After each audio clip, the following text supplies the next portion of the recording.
itong aktibidad naman ni Pangulong Ferdinand Bongbong Marcos Jr., hindi raw hiningi yung pagbibitiw ni Representative Romualdez bilang Speaker of the House, habang itong si Presidential Son at Majority Leader Sandro Marcos may panawagan dito kay Representative Saldico, pati na yung kanyang buwelta naman dito kay Representative Pulong Duterte. Alamin natin ang iba pang detalye hatid ni Bombo Annalise Soberano. Dinipensa ni House Majority Leader Sandro Marcos ang palasyo at iginiit na hindi nakialam ang Malacanang sa nangyaring pagpalit ng liderato sa Kamara. Hindi rin hiningi ni Pangulong Ferdinand Marcos Jr. na magbitiw sa pwesto itong si dating Speaker Martin Romualdez. Sa isang panayam, sinabi ni Representative Marcos, voluntaryong nag-alok si later Representative Romualdez na magbitiw bilang Speaker ng Kamara upang ilayo ang institusyon sa mga alegasyon na sangkot siya sa anomalya sa mga flood control projects ng gobyerno. Manilinaw din ito na hindi nakialam ang palasyo sa desisyon ni dating Speaker na magbitiw sa pwesto. Binigyang diin ni Marcos na hindi nawala ng tiwala ang mga miyembro ng Kamara kay dating Speaker Romualdez dahil sa kontrobersya. Sa katunayan, hawak niya ang numero ng speakership. Sinabi ni Marcos nang umatras si Romualdez bilang Speaker, nagsagawa sila ng konsultasyon sa mga miyembro ng Majority Coalition kung saan ang magiging kapalit at lumutang nga bilang pinili itong si Isabela, Representative Faustino Bojidi. Ang Majority Coalition ay binubuo ng Lakas CMD na pinamumunuan ni Romualdez, National Unity Party, Nationalista Party, Nationalist People's Coalition at Party List Coalition Foundation Incorporated. Pakinggan natin ang naging tugon ni House Majority Leader Sandro Marcos. First of all, it was not a matter of being chosen by Malacanang. Aside from that, Kong Toby said ayaw niya, and Kong Albi gave way for Kong Bojidi. How this works is, of course, it's a game of numbers, the magic number being 158. Hinausap at tinanong po namin ang mga party leaders kung sino sa tingin nila ang pwede maging speaker kapalit ni Speaker Martin Romualdez. At ang pangalan na lumabas lagi ay ang pangalan po ni Congressman Bojidi. We are a collegiate body. The speaker is Primus Inter Pares and he serves at the pleasure of the majority. So, noong lumabas po ang pangalan ni Congressman Bojidi, yan po ang na-nominate bilang Speaker of the House. Wala namang sama ng loob ang namagitan kina Pangulong Marcos at dating House Speaker Martin Romualdez. Ito'y matapos voluntaryong bumaba nga sa kanyang pwesto si Romualdez upang ilayo ang institusyon sa mga alegasyon na sangkot sa mga maanumalyang proyekto. Ayon kay Majority Leader Marcos, maayos ang relasyon ni Pangulong Marcos at Romualdez at walang sama ng loob. Nang tanungin kung kumusta ang sitwasyon na magkaharap sina Pangulong Marcos at Representative Romualdez, tugon ni Majority Leader, okay naman. Ayon kay Marcos, nirerespeto ng Pangulo ang desisyon ni Romualdez na magbitiw sa pwesto. Muli si Majority Leader Sandro Marcos.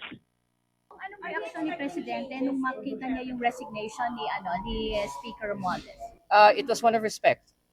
Dahil nakita niya that he was doing it to save the institution and to give way for the independent body to have a fair and thorough investigation.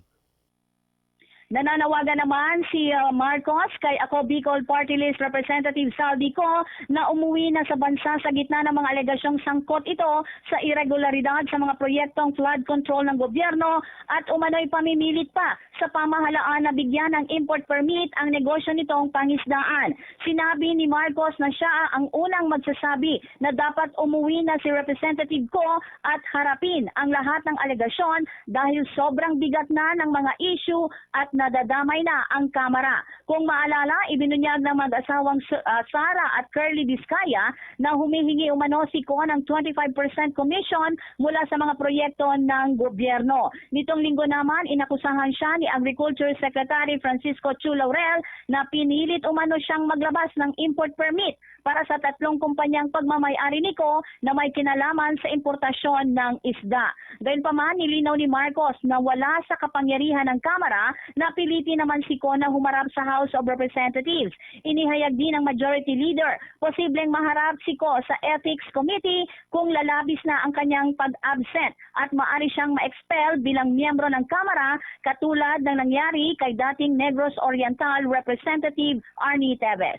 Muli, pakinggan natin si Majority Leader Sandro Marcos. I am going to be the first one to tell you that he should come home and face any and all allegations against him. Will you force him to come home?